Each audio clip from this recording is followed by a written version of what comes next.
জীবনে কখনো সাফল্য আসে, আবার কখনো অসফলতা, কখনো আশা পাওয়া যায়, কখনো নিরাশা, কখনো জয় লাভ করি, আবার কখনো পরাজয়। এর পেছনের কারণটা জানা অত্যন্ত প্রয়োজনীয়।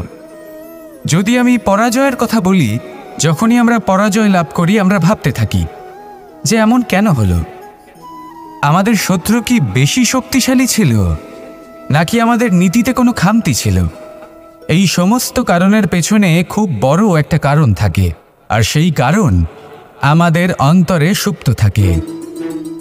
ধরে নিন একটা পথ, তাতে আপনি চলছেন, সেই পথ কাঁটায় পরিপূর্ণ, কিন্তু আপনি পাদুকা পরে রয়েছেন আর আপনি হেঁটে সামনে এগিয়ে যান। এবার এমন একটা পথ এলো যা পুষ্পে ঢাকা, আর আপনি পাদুকা পরে রয়েছেন, কিন্তু আপনার পাদুকাতে একটা পাথর আটকে গেল। তখন দু পা হাঁটাও খুব কঠিন হয়ে পড়ে। এই সংসারের যে কোনো শক্তি আপনাকে পরাস্ত করার পূর্বে আপনি জানেন কে আপনাকে পরাস্ত করতে পারে? আপনার অন্তরের দুর্বলতা, আপনার অন্তরের সেই সুপ্ত শত্রু। আর সেই জন্য ইতিবাচক মনোভাব গুরুত্বপূর্ণ হয়ে পড়ে। ভালো মানুষদের সাথে থাকুন, সৎসঙ্গে থাকুন, বন্ধুত্ব করুন, ভালোবাসুন। এই ভালোবাসা এত শক্তিশালী এক অস্ত্র যাকে ব্রহ্মাস্ত্রও পরাস্ত করতে পারে না। এই সমস্যারূপী পাথর কিছুই নয়। আসুন আমার সাথে ভালোবেসে বলুন, রাধা রাধা। মানুষ ছোট হোক বা বড়, রাজা হোক বা দরিদ্র, সমস্ত মানুষের মধ্যে একটা সামঞ্জস্য থাকে। সমস্ত মানুষের কাছে তার প্রশংসা অত্যন্ত গুরুত্বপূর্ণ। সে খুবই প্রসন্ন হয় যদি আপনি তার প্রশংসা করেন, কিন্তু আপনি যদি তাকে এটা বলেন যে এটা তোমার ভুল ছিল, তোমার কিছু খামতি ছিল, তখন সেটা সে মানতে রাজিই থাকে না। সব মানুষ এটা শুনতে পছন্দ করে যে সে যেটা করেছে সেটাই সর্বোত্তম। এবার আমি আপনাকে একটা কথা বলি, এই হলো নিন্দা, এই হলো প্রশংসা, আর এই হলো সত্য, যা সবার থেকে উচ্চস্থানীয়। সেই জন্য মানুষ আয়না দেখে। আয়না তাকে তার সৌন্দর্য দেখায় না, তাকে দেখায় যা সত্য, যাতে মানুষ আরও সুন্দর হওয়ার চেষ্টা করতে থাকে।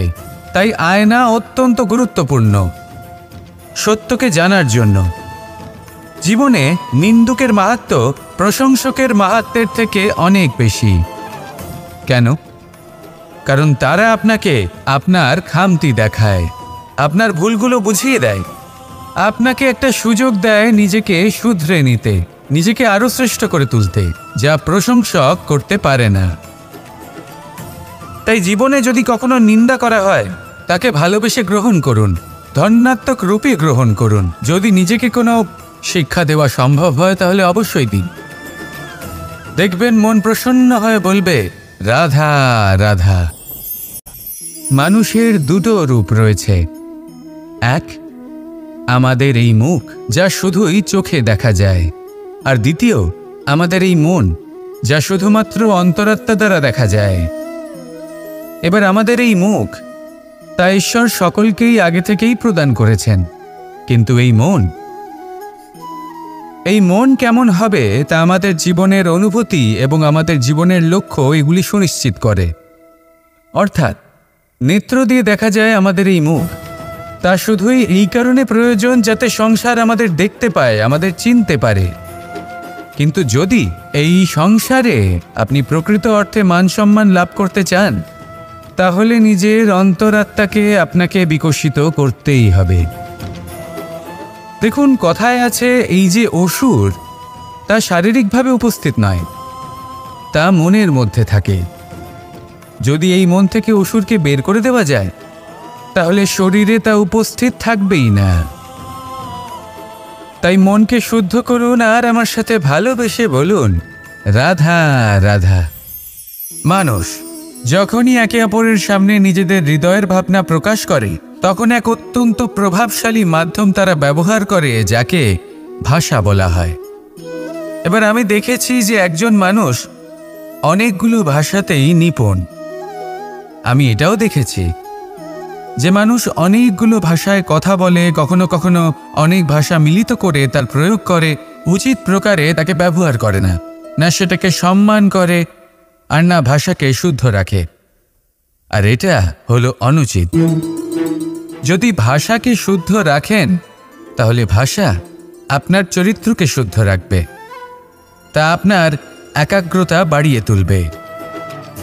এই প্রত্যেক ধ্বনিকে অনুভব করে যদি আপনি শব্দের উচ্চারণ করেন, ভাষাকে প্রয়োগ করেন, তাহলে আপনিও আনন্দ পাবেন, আর যিনি শুনছেন সেই ব্যক্তির কানেও মধুর শব্দ বাজবে।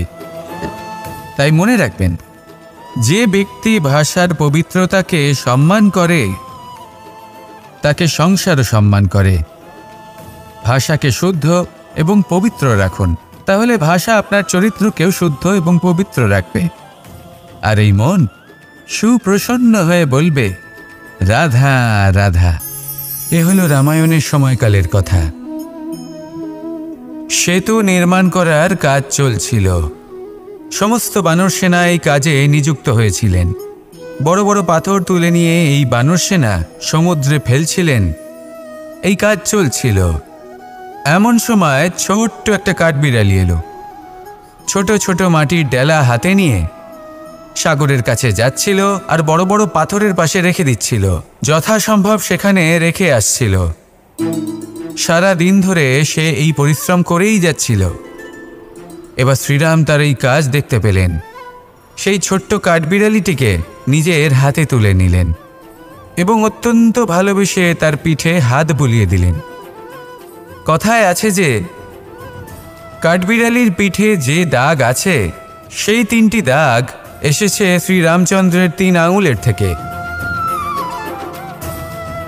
যে কাজ আপনি করছেন তাতে সমস্ত শক্তি প্রয়োগ করুন। যতটা আপনার সামর্থ্য রয়েছে, যতটা আপনার প্রতিভা রয়েছে, সম্পূর্ণভাবে উৎসর্গ করে দিন। ঠিক এমনভাবে কর্ম করুন। সেই কাঠবিড়ালি কিন্তু তাই করেছিল। সেই জন্য শ্রীরামের সাথে সেও সেই কাহিনীতে অমর হয়ে গেছিল। সম্পূর্ণ শক্তি প্রয়োগ করুন, সম্পূর্ণ সামর্থ্যের সাথে কর্ম করুন, কারণ এটাই হলো শ্রেষ্ঠ পথ কোনো কর্ম করার। আসুন আমার সাথে ভালোবেসে বলুন, রাধা রাধা। এই সংসারে যখন সাফল্যের পথে আপনি অগ্রসর হবেন, তখন আপনার পরিশ্রম, একাগ্রতা, সাহসের সাথে সাথে সমাজের মানসিকতাও সহ্য করতে হবে। প্রত্যেক ব্যক্তি কিছু না কিছু ভাবেন, কিছু না কিছু বলেন। কিছু মানুষ এমন আছেন যারা ভাববেন যে আপনি কিছুই করতে পারবেন না। তারা আপনার নিন্দা করবেন, আর এই নিন্দার কথা ভেবেই আমরা ভয়ভীত হয়ে পড়ি। সেই কারণে নিজেদের আশা, নিজেদের বিশ্বাস হারিয়ে ফেলি। এবার যদি সেই নিন্দার ভয়ে আমরা লক্ষ্যচ্যুত হই, তাহলে সেটা অনুচিত। সেই জন্য জীবনে শুধু পরিশ্রম করতে থাকুন, সামনে এগোতে থাকুন। যেই দিন আপনি আপনার লক্ষ্য লাভ করবেন, সেই প্রত্যেক ব্যক্তি যারা নিন্দা করছিলেন তাদের দৃষ্টি আপনা থেকেই পাল্টে যাবে, ঠিক কিনা? এই সংসারকে যা প্রাণ চায় তাই বলতে দিন। যদি আপনি কারোর কথা শুনতে চান, তাহলে নিজের অন্তরের কথা শুনুন। সেটাই আপনাকে উচিত পথে নিয়ে যাবে। সামনে অগ্রসর হতে থাকুন, পরিশ্রম করুন। এমন একটা দিন আসবে যেদিন এই নিন্দুক ব্যক্তিরা আপনার লক্ষ্যপ্রাপ্তির উদাহরণ সবাইকে দেবে। আসুন আমার সাথে ভালোবেসে বলুন, রাধা রাধা। মানুষ সুখী জীবনযাপনের প্রতি এতটাই অভ্যস্ত হয়ে পড়ে যে একটা ছোট্ট সমস্যা এলেই সে সবার থেকে সাহায্য চাইতে শুরু করে দেয়। সে সাহায্য লাভও করে এবং সেই সংকট থেকে সে বেরিয়েও আসে। কিন্তু এই সাহায্য কিছু মুহূর্তের, আর কিছু মুহূর্তের হলো এই দুঃখ। এই 2 মুহূর্তের সাহায্যের জন্য আজীবন আপনি তার কাছে ঋণী হয়ে থাকেন। আর মানবিকতার খাতিরে আপনার মনে কৃতজ্ঞতা জেগে ওঠে। আর সেই কৃতজ্ঞতা বোধ হলো যে আপনি কখনো সেই ব্যক্তিকে ছাপিয়ে যেতেই পারবেন না। সেই জন্য জীবনে সবসময় চেষ্টা করবেন নিজেকে প্রস্তুত রাখতে, সেই সব সমস্যার জন্য, সেই সব বাধার জন্য যেগুলো আপনার জীবনে আসতে পারে। ততক্ষণ সাহায্য চাইবেন না যতক্ষণ না অন্য কোনো পথ না থাকছে। সাহায্য চাওয়া অনুচিত নয়, কিন্তু সাহায্য চাইলে এবং সাহায্য পেলে আপনি আজীবন কৃতজ্ঞ এবং ঋণী হয়ে থাকবেন। আর তারপর একদিন আপনি পরিবর্তন দেখতে পাবেন। যে কিভাবে আপনি ছোট ছোট সমস্যার জন্য সাহায্য না চেয়ে বড় বড় সমস্যার সম্মুখীন হতে প্রস্তুত হয়ে গেছেন। এটাই হলো সংসারের নীতি। এটাই পালন করুন আর আমার সাথে ভালোবেসে বলুন, রাধা রাধা। এমন অনেক মানুষ আছেন যারা আমাকে ভগবানের পরিভাষা জানতে চান, যে ভগবান আসলে কি, তিনি কেমন। এবার দেখুন, ভগবান হোক বা আপনার স্বপ্ন হোক বা আপনার লক্ষ্য হোক না কেন, সেই লক্ষ্য তখনই পূর্ণ হয়, তখনই তাকে লাভ করা সম্ভব যখন আপনার দৃষ্টিভঙ্গি মঙ্গলময় হয়, যখন আপনি নিজে মনে করবেন যে আমি যেটা পেতে চাইছি তা শুভ। উদাহরণস্বরূপ, কোনো পাখিকে দেখুন, সে গাছের ডালে বসে এবং সেখানেই বিশ্রাম করে, কিন্তু পড়ে না। কেন? কারণ ওর বিশ্বাস যে যে শাখার ওপরে ও বসে আছে সেটাই হলো ওর বাসস্থান। যদি আপনি বিশ্বাস করেন তাহলে আপনি পাথরের মধ্যেও ভগবান দর্শন করতে পারবেন। আর যদি বিশ্বাস না থাকে, তাহলে যদি ভগবান সামনে দাঁড়িয়েও থাকে তবেও আপনার বিশ্বাস হবে না। তাই বিশ্বাস করতে শিখুন। এই বিশ্বাসের আধারেই আপনি সেই সব কিছু পাবেন যা আপনি পেতে চাইছেন। আসুন আমার সাথে ভালোবেসে বলুন, রাধা রাধা। গুরু, যিনি পথ দেখান, আমাদের জীবনে অত্যন্ত গুরুত্বপূর্ণ, অত্যন্ত আবশ্যক। কিন্তু কিছু মানুষ মনে করেন যে গুরুর কোনো প্রয়োজন নেই, কারণ এই সমগ্র জ্ঞান মানুষের অন্তরেই নিহিত রয়েছে। এবার প্রশ্ন এটাই, যদি সমস্ত জ্ঞান মানুষের অন্তরে নিহিত থাকে তাহলে গুরুর কি প্রয়োজন? আর যারা আজ পর্যন্ত গুরুকে মেনে এসেছেন তারা কি অনুচিত করেছেন? এর উত্তর আমি আপনাকে দেব একটা উদাহরণ দ্বারা। একটা কাঠ যা জ্বলনশীল, জ্বলনের ঊর্জা তার অন্তরে নিহিত রয়েছে, কিন্তু তার জ্বলনের জন্য বাইরে থেকে একটা অনুঘটকের প্রয়োজন হয়। এই অনুঘটকই হলেন আপনার গুরু। উত্তাপ যা একটা কাঠকে জ্বালাতে পারে, সেই উত্তাপ হলো গুরুর প্রচেষ্টা। যদি সেই গুরুই না থাকে, তার প্রচেষ্টাই না থাকে, তাহলে সেই সমস্ত জ্ঞান যা মানুষের অন্তরে নিহিত তা ব্যর্থ হয়ে যাবে। যদি আপনার সাথে আপনার গুরু থাকেন, আপনার পথ প্রদর্শন করেন, আপনার অন্তরের জ্ঞানকে বাইরে নিয়ে আসতে পারেন, তাহলে তাকে সম্মান করুন আর আমার সাথে ভালোবেসে বলুন, রাধা রাধা। असतो मा सद्गमय, तमसो मा ज्योतिर्गमय, মৃত্যুর্মা মৃতঙ্গময়। জ্ঞান সেটাই যা অসত্য থেকে সত্যের পথে চালিত করে। প্রকাশ সেটাই যা অন্ধকার থেকে আলোর পথে নিয়ে আসে। জীবন সেটাই যা মৃত্যু থেকে অমরত্বের পথে নিয়ে যায়। এবার এই তিনটে, জ্ঞান, জীবন এবং প্রকাশ, একই রকম। শূন্য থেকে এর উৎপত্তি হয় এবং আস্তে আস্তে আপনার জীবনে বিস্তার লাভ করে। এবার আমরা এটাই ভাবি যে কেমন করে এই তিনটিকে আগলে রাখা যায়। এর উত্তর হলো, এদের আগলে রাখার প্রয়োজনই নেই, ভাগ করে দিতে হবে। কোনো বৃক্ষকেই দেখে নিন, একটি বৃক্ষ অনেক বছর ধরে বেঁচে থাকে। কেন? কারণ সে ভাগ করে দিতে জানে। সে নিজের বীজ ছড়িয়ে দেয়, এই ধরিত্রীতে দেয়, সেই বীজ যা অঙ্কুরিত হয়ে এক নতুন বৃক্ষকে জন্ম দেয়। শুধু ছড়িয়ে দিয়ে একটি বৃক্ষ জীবন দান করতে পারে। যদি কোনো ব্যক্তি জ্ঞান ছড়াতে শিখে যান, যদি প্রকাশ, আলোর কিরণ ছড়িয়ে দিতে শিখে যায়, কোনো ব্যক্তি তার জীবনের সুখ ছড়িয়ে দিতে শিখে যান, তাহলে তিনি মৃত্যুর পরও মৃত হন না। এই ভাগ করে দেওয়ার সুখটাই কিছুটা আলাদা। এই সুখ অনুভব করুন আর আমার সাথে ভালোবেসে বলুন, রাধা রাধা। আপনি কখনো কোনো সরোবরের দিকে তাকান, যার জল হলো শান্ত, স্থির। আপনি স্পষ্ট দেখতে পাবেন সেই সরোবরের তলদেশে কি রয়েছে। তাতে সাঁতরে বেড়াচ্ছে সুন্দর মাছ, চকচকে কিছু পাথর, স্বর্ণরূপী বালি, সবই আপনি দেখতে পাবেন। কিন্তু যখনই আপনি একটা ছোট্ট পাথর তুলে সেই জলে ছুঁড়ে ফেলবেন, তখন সেই জল বিচলিত হবে আর সেই স্পষ্টতা ন্যূনতম হয়ে যাবে, তারপর কিছুই স্পষ্টভাবে দেখা যাবে না। এই ঘটনা মানুষের সাথেও ঘটে। মানুষ যদি বিচলিত হয়ে পড়ে, তখন সে বুঝতে পারে না যে বর্তমানে কি হয়ে চলেছে আর ভবিষ্যতে কি করা উচিত।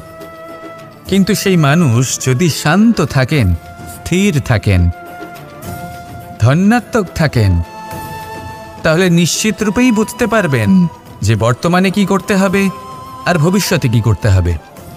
তাই নিজের মধ্যে সেই স্থিরতা আনুন, সেই ধৈর্য ধরুন, নিজেকে শান্ত রাখুন আর সবার মধ্যে ভালোবাসা ছড়িয়ে দিন।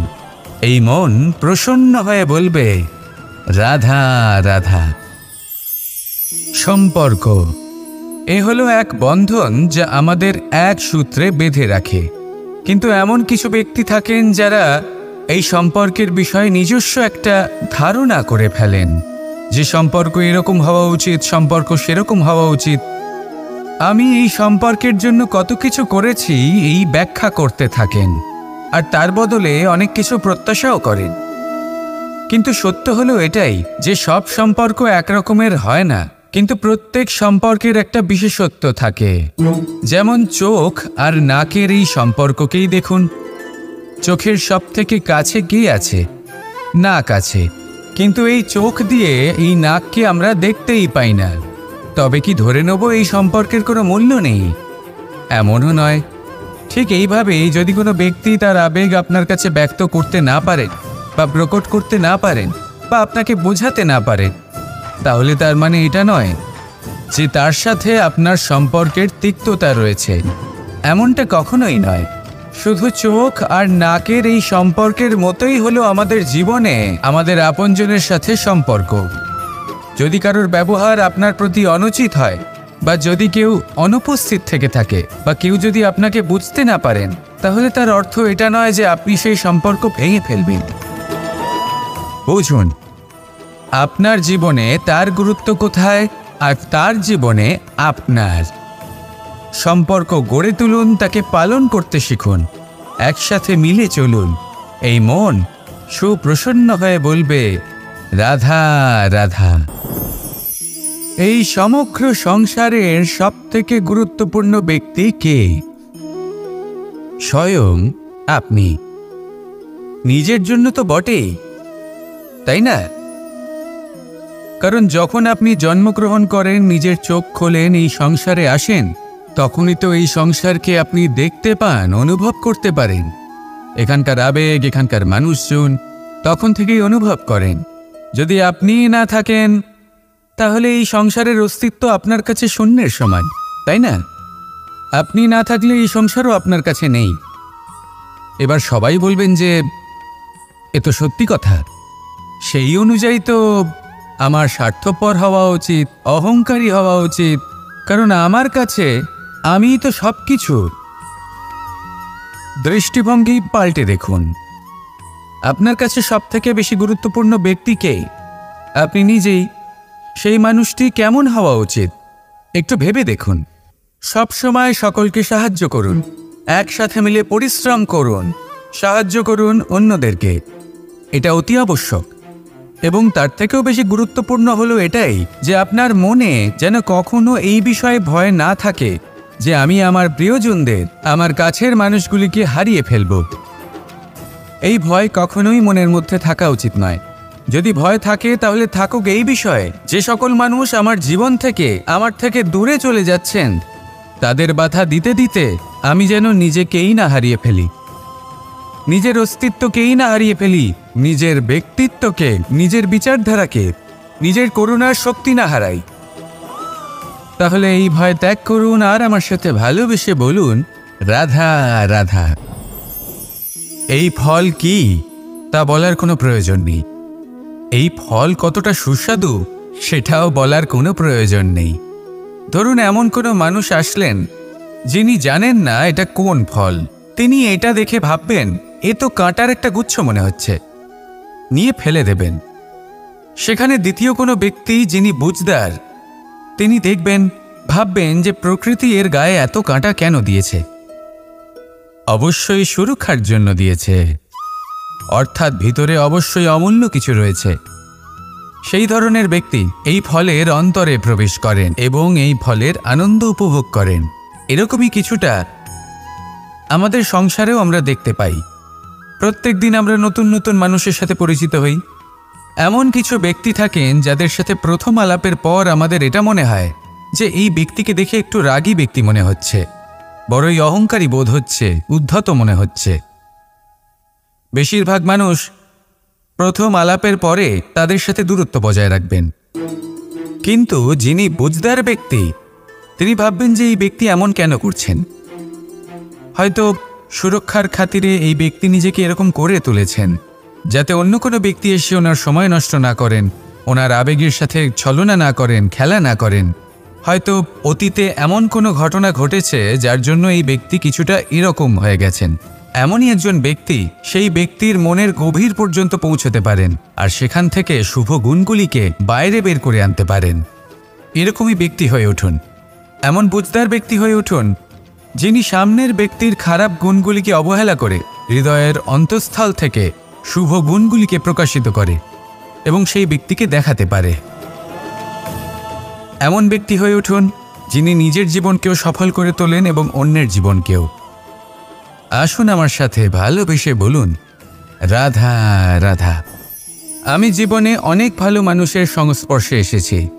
এমন ব্যক্তি যিনি আজীবন জ্ঞান লাভ করে থাকেন, পড়তেই থাকেন, জ্ঞান অর্জন করতেই থাকেন, অত্যাধিক জ্ঞান অর্জন করতে থাকেন।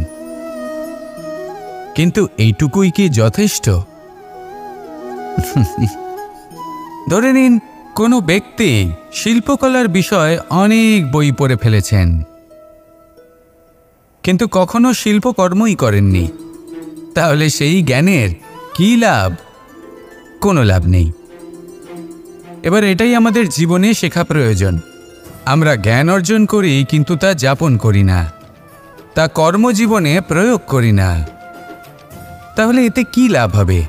জ্ঞান আছেই সেই জন্য যাতে আমরা জীবনকে আরও শ্রেষ্ঠ করে তোলার জন্য তাকে প্রয়োগ করি। এই জ্ঞান এবং কর্মের একসাথে পথ চলাটাই আবশ্যক। তবেই এই জ্ঞান অভিজ্ঞতায় পরিণত হবে, আর অভিজ্ঞতা দ্বারা যে জ্ঞান লাভ হয় সেটাই সবথেকে বেশি গুরুত্বপূর্ণ, সেটাই হলো সবথেকে বেশি লাভদায়ক। সেই জন্য শুধু জ্ঞান অর্জন করবেন না, তাকে প্রয়োগ করুন, তাকে কর্মজীবনে প্রয়োগ করুন, জীবনকে আরও শ্রেষ্ঠ করে তুলুন। আর আমার সাথে ভালোবেসে বলুন, রাধা রাধা। এটা হলো একটা সাদা পাতা।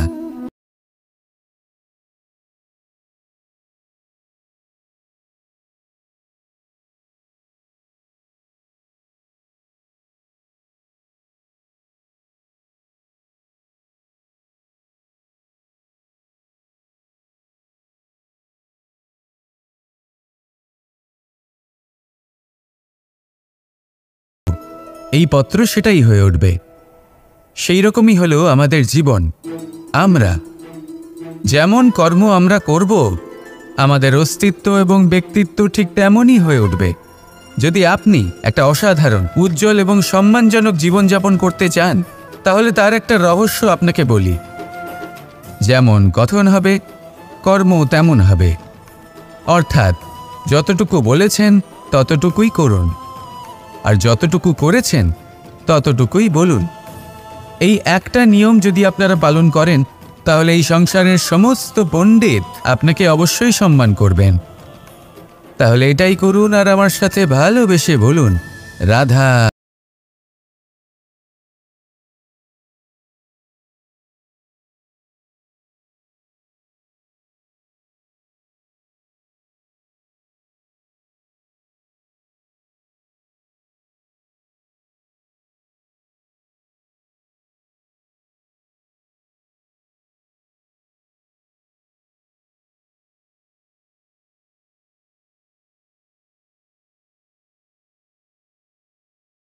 এর এই গভীরতা তাদের জীবনে বড় সুখ নিয়ে আসে। এটা ঠিক সেই রকম যেরকম বিশাল এক সমুদ্রে, গভীর এক সমুদ্রে অমূল্য রত্ন খুঁজে পাওয়া যায়। এটাও ঠিক সেই রকমই। সেই জন্য জীবনে বড় বড় সুখের খোঁজ করতে গিয়ে সময় নষ্ট করবেন না। এই যে ছোট ছোট সুখ আছে, এগুলোকে যাপন করা শুরু করুন। এগুলোর আনন্দ লাভ করুন, এগুলো নিয়ে উৎসব পালন করুন, প্রেমের গভীরতা বুঝুন আর এই গভীর প্রেমে মন নিমজ্জিত করুন। তারপরে দেখুন এই মন আর এই জীবন সুপ্রসন্ন হয়ে বলবে রাধা রাধা। মানুষের জন্ম কখনো তার ভবিষ্যৎ নির্ধারণ করতে পারে না। হ্যাঁ, ওর জীবনযাত্রা অবশ্যই সুখময় হতে পারে, নির্ভর করে যে ও কোন পরিবারে জন্ম নিচ্ছে, তার পরিবার পরিজন কে হন, তার মাতা পিতা কে হন, তাকে কেমন শিক্ষা দেওয়া হয়েছে, কেমনভাবে পালন করা হচ্ছে। সে কিন্তু কুপাত্রও হতে পারে, আবার সুপাত্রও হতে পারে। কিন্তু সে চলে যাওয়ার পর এই সংসার তাকে মনে রাখবে নাকি না, আর যদি মনেও রাখে তাহলে কিভাবে মনে রাখবে সেটা নির্ভর করছে তার কর্ম এবং তার নির্বাচনের উপর। ঠিক যেমন বর্ষার এই জলের ফোঁটা যখন মেঘ থেকে ঝরে পড়ে তখন তার এই নির্বাচন হলো গুরুত্বপূর্ণ, কারণ তার নির্বাচন তার উপর নির্ভর করছে তার ভবিষ্যৎ কেমন হবে। ঝিনুকের মুখে পড়লে মুক্ত হয়ে ওঠে, সাপের মুখে পড়লে বিষ, আর যদি কোনো পাতায় পড়ে তাহলে শিশিরে পরিণত হয়। তাহলে কর্ম এবং নির্বাচন দুটি জীবনে গুরুত্বপূর্ণ। এদের বিষয়ে বিশেষ যত্ন নেবেন এবং আমার সাথে ভালোবেসে বলবেন রাধা রাধা। আমাদের সকলের কাছে বৃক্ষ অত্যন্ত প্রিয়। আমরা সর্বদাই চাই এই বৃক্ষ যেন সবুজ থাকে, ফুলে ফলে ভরে থাকে, আমাদের ছায়া প্রদান করে, তা যেন সুস্থ থাকে, আমাদের ফল প্রদান করে। আর সেই জন্য আমরা প্রতিদিন সেই বৃক্ষকে জল প্রদান করি। কিন্তু কখনো ভেবে দেখেছেন যে জল তো আমরা বৃক্ষের গোড়ায় দিই, তারপরেও এই জল সেই বৃক্ষের প্রত্যেকটি পাতায় ঠিক পৌঁছে যায়? এটা কিভাবে সম্ভব? কিছুটা এরকমই হলো আমাদের কর্ম। যদি এই পৃথিবীতে থেকে শুদ্ধ মনে সৎকর্ম করেন, এই কর্ম সোজা ঈশ্বরের কাছে গিয়ে পৌঁছয়। যদি শ্রদ্ধাভাব নিয়ে সমর্পিত হয়ে শুদ্ধ চিত্তে আপনি কাউকে সেবা করেন, তা সে মাতা পিতাই হোক, পরিবার হোক, গুরু হোক, পশুপক্ষী হোক বা সমাজ হোক, তাহলে সেটা সোজা ঈশ্বরের চরণে সমর্পিত হয়। সবসময় শুদ্ধ চিত্তে সমর্পিত হয়ে এবং মনে শ্রদ্ধা ভাব নিয়ে কর্ম করুন। ঈশ্বর নিজে থেকেই এর ফল আপনাকে প্রদান করবেন। আসুন আমার সাথে ভালোবেসে বলুন রাধা রাধা। ইচ্ছে এবং চেষ্টা এই দুই মানুষের মধ্যে আছে, কিন্তু এই দুইয়ের মধ্যে সামঞ্জস্য থাকা খুব প্রয়োজন। আপনার যা ইচ্ছে সেটা পূর্ণ করার জন্য চেষ্টার প্রয়োজন তো অবশ্যই। আপনি যে স্বপ্ন দেখেন সেটা পূর্ণ করার জন্য নিদ্রা ত্যাগ করে চেষ্টা করা অত্যন্ত প্রয়োজনীয়, নয়তো এই স্বপ্ন কখনোই পূর্ণ হবে না। যদি আপনি কোনো প্রশ্নের উত্তর চান তাহলেও আপনাকে চেষ্টা করতেই হবে। জীবনে যদি সামনে এগোতে হয় তাহলে পাকে কষ্ট দিয়ে সামনে এগোতে হবে, চেষ্টা অবশ্যই করতে হবে। যদি আপনি চেষ্টা না করেন, পরিশ্রম না করেন, তাহলে এই সংসার আপনাকে পেছনে ফেলে সামনে এগিয়ে যাবে। নিজের ইচ্ছেগুলিকে মন থেকে বাস্তবে আনুন আর চেষ্টার দ্বারা তাকে সার্থক করুন। এই মন প্রসন্ন হয়ে বলবে রাধা রাধা।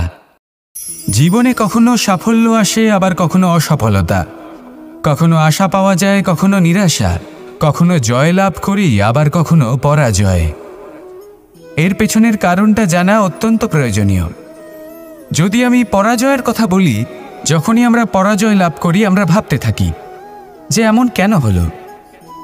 আমাদের শত্রু কি বেশি শক্তিশালী ছিল, নাকি আমাদের নীতিতে কোনো খামতি ছিল? এই সমস্ত কারণের পেছনে খুব বড় একটা কারণ থাকে, আর সেই কারণ আমাদের অন্তরে সুপ্ত থাকে। ধরে নিন একটা পথ, তাতে আপনি চলছেন, সেই পথ কাঁটায় পরিপূর্ণ, কিন্তু আপনি পাদুকা পরে রয়েছেন আর আপনি হেঁটে সামনে এগিয়ে যান। এবার এমন একটা পথ এলো যা পুষ্পে ঢাকা, আর আপনি পাদুকা পরে রয়েছেন, কিন্তু আপনার পাদুকাতে একটা পাথর আটকে গেল।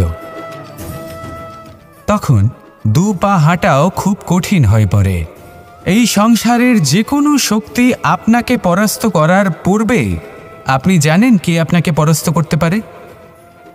আপনার অন্তরের দুর্বলতা, আপনার অন্তরের সেই সুপ্ত শত্রু। আর সেই জন্য ইতিবাচক মনোভাব গুরুত্বপূর্ণ হয়ে পড়ে। ভালো মানুষদের সাথে থাকুন, সৎসঙ্গে থাকুন, বন্ধুত্ব করুন, ভালোবাসুন, এই ভালোবাসা এত শক্তিশালী এক অস্ত্র যাকে ব্রহ্মাস্ত্রও পরাস্ত করতে পারে না। এই সমস্যারূপী পাথর কিছুই নয়। আসুন আমার সাথে ভালোবেসে বলুন, রাধা রাধা। মানুষ ছোট হোক বা বড়, রাজা হোক বা দরিদ্র, সমস্ত মানুষের মধ্যে একটা সামঞ্জস্য থাকে। সমস্ত মানুষের কাছে তার প্রশংসা অত্যন্ত গুরুত্বপূর্ণ। সে খুবই প্রসন্ন হয় যদি আপনি তার প্রশংসা করেন, কিন্তু আপনি যদি তাকে এটা বলেন যে এটা তোমার ভুল ছিল, তোমার কিছু খামতি ছিল, তখন সেটা সে মানতে রাজিই থাকে না।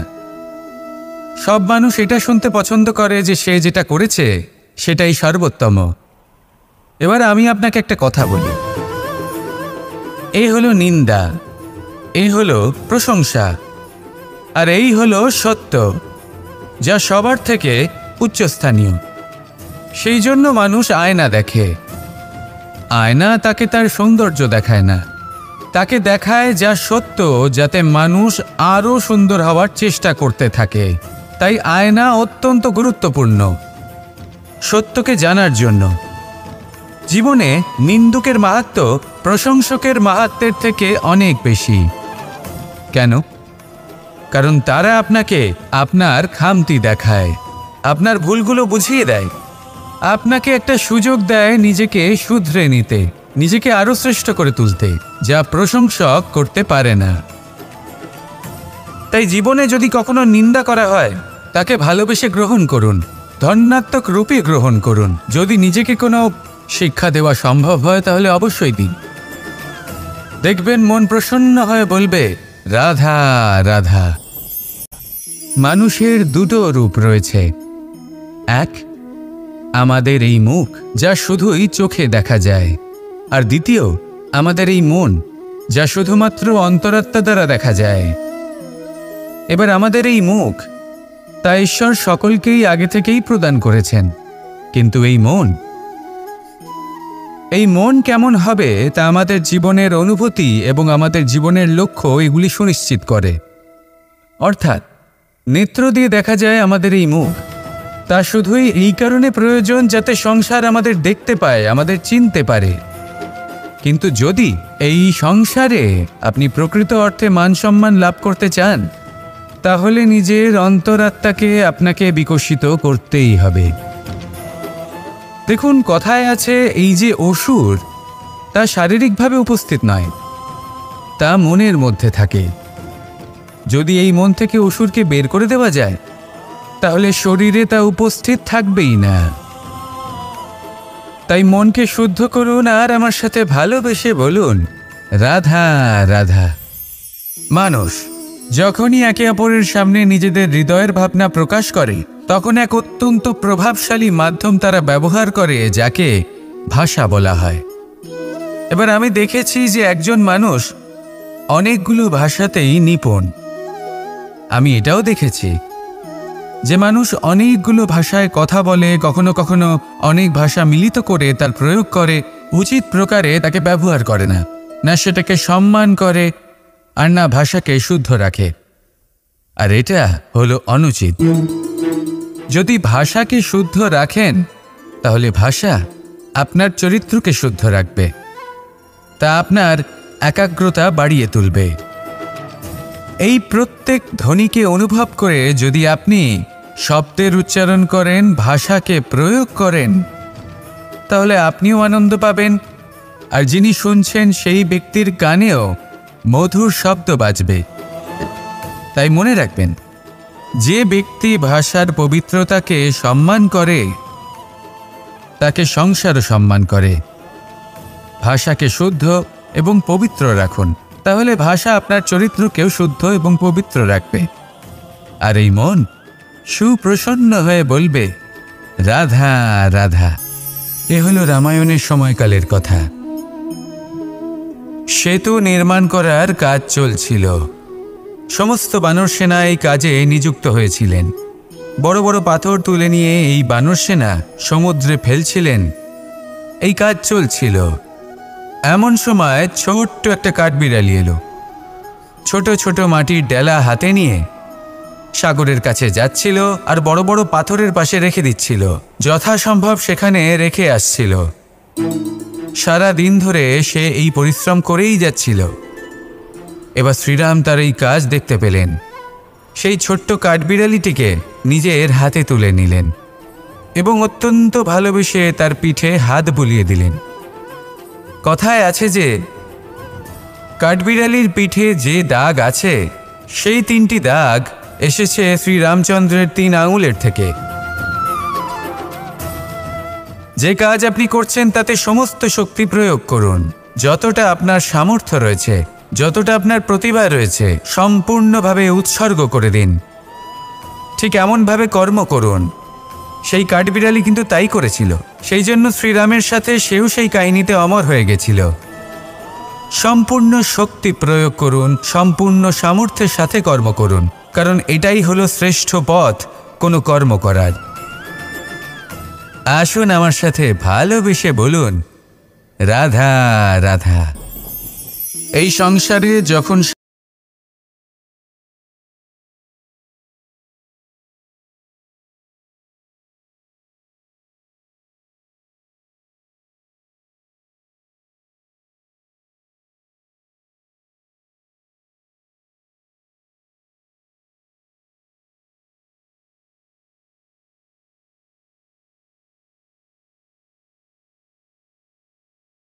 সেই কারণে নিজেদের আশা, নিজেদের বিশ্বাস হারিয়ে ফেলি।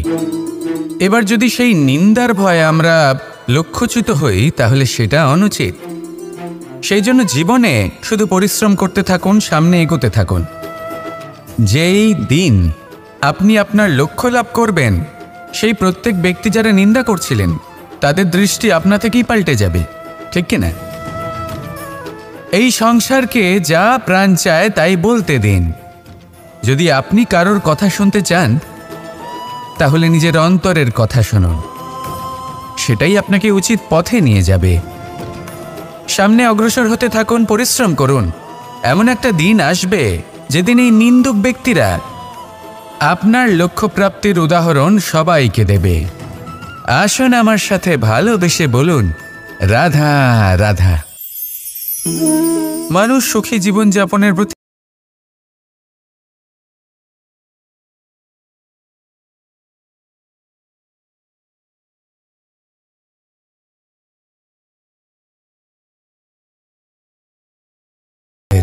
আর কিছু মুহূর্তের হলো এই দুঃখ।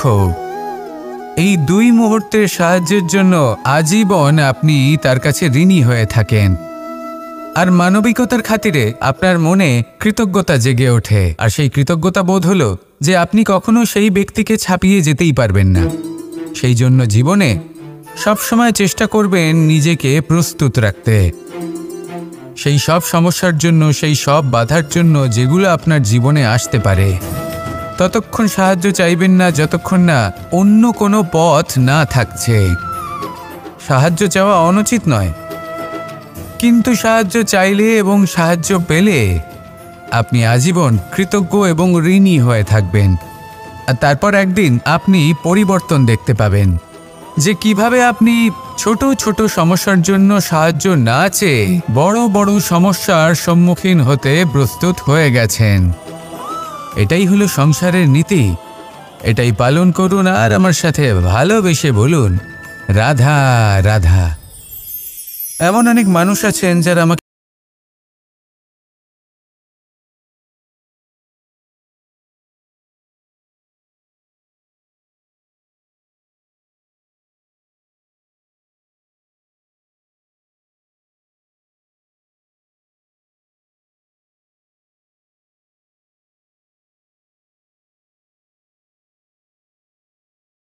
যেটা পেতে চাইছি তা শুভ।